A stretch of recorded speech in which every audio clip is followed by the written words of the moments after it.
Hello friends, Snehal's kitchen रेसिपीजमध्ये तुमचं सर्वांचं पुन्हा एकदा खूप खूप स्वागत। मी आहे स्नेहल।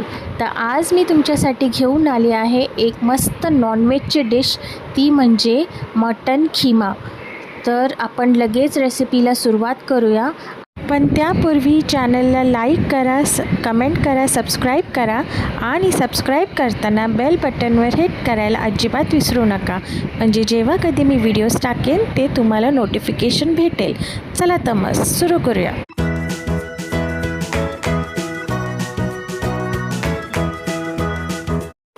तर सर्वप्रथम मी इथे मटन खीमा घेतला आहे। हा 1 किलो खीमा आहे।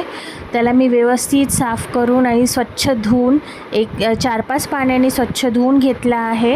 आता त्याला आपण छानपैकी मॅरिनेट करायचं आणि थोड्या वेळती ठेवून द्यायचं। तर आपण लगेच सुरुवात करूया।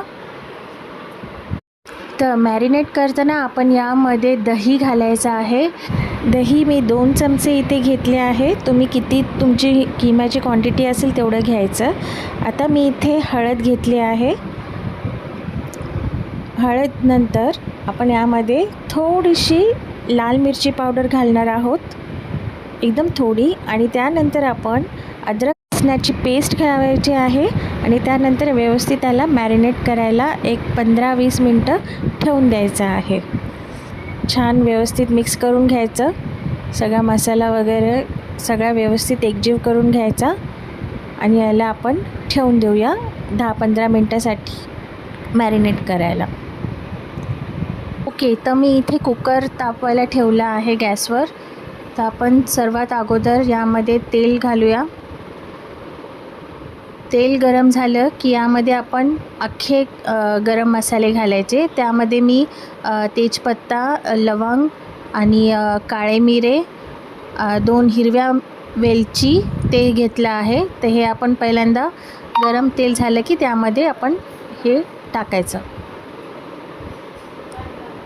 आता मी इथे 2 कांदे बारीक चिरून घेतले आहे आणि 1 टोमॅटो घेतला आहे आणि कोथिंबीर घेतली आहे।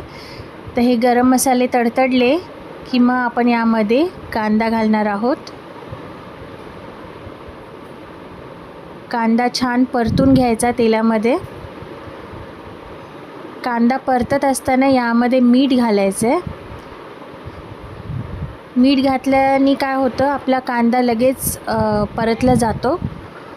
असा गुलाबीसर होईपर्यंत आपण याला छान परतून घ्यायचं आहे। हे बघा, असं गुलाबी रंग आला आहे कांद्याला। तर इथे आपण आता टोमॅटो घालायचं आहे। टोमॅटोला पण छान व्यवस्थित परतून घ्यायचं कांद्यासोबत। आता यामध्ये आपण अद्रक लसणाची पेस्ट घालणार आहोत। अद्रक लसणाची पेस्ट आपण छान व्यवस्थित परतून घ्यायची कांदा टोमॅटोमध्ये। आता यामध्ये आपण हळद घालणार आहोत।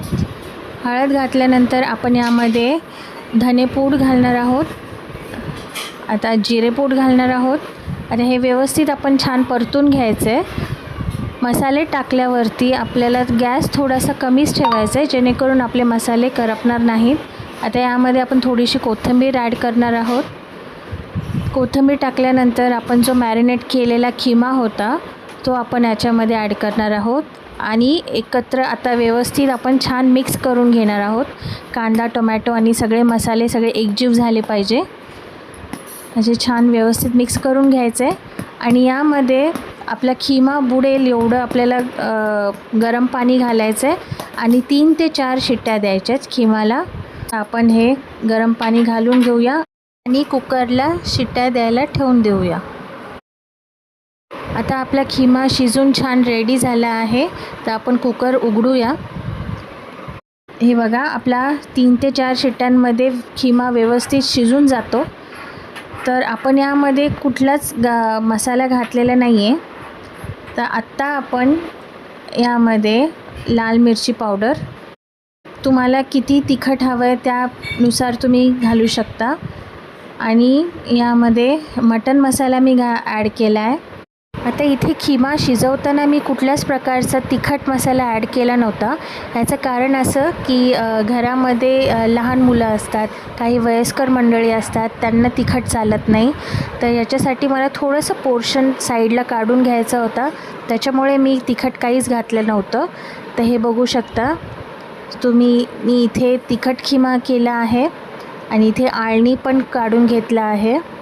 सोबत मी जिरा राईस केला आहे आणि आपला चपात्या पण रेडी आहेत. तर आपलं दुपारचं लंच रेडी झालं आहे. तर ह्याच्यासोबत तुम्ही पाव पण खाऊ शकता, भाकरीसोबत खाऊ शकता आणि भातासोबतसुद्धा खाऊ शकता. तर अशा प्रकारे आपला खिमा रेडी झाला आहे. तर नक्की करून बघा आणि मला कमेंट करून नक्की सांगा की कशी झाली आहे रेसिपी. तर आता आपण भेटूया पुढच्या रेसिपीसह. तोपर्यंत बाय.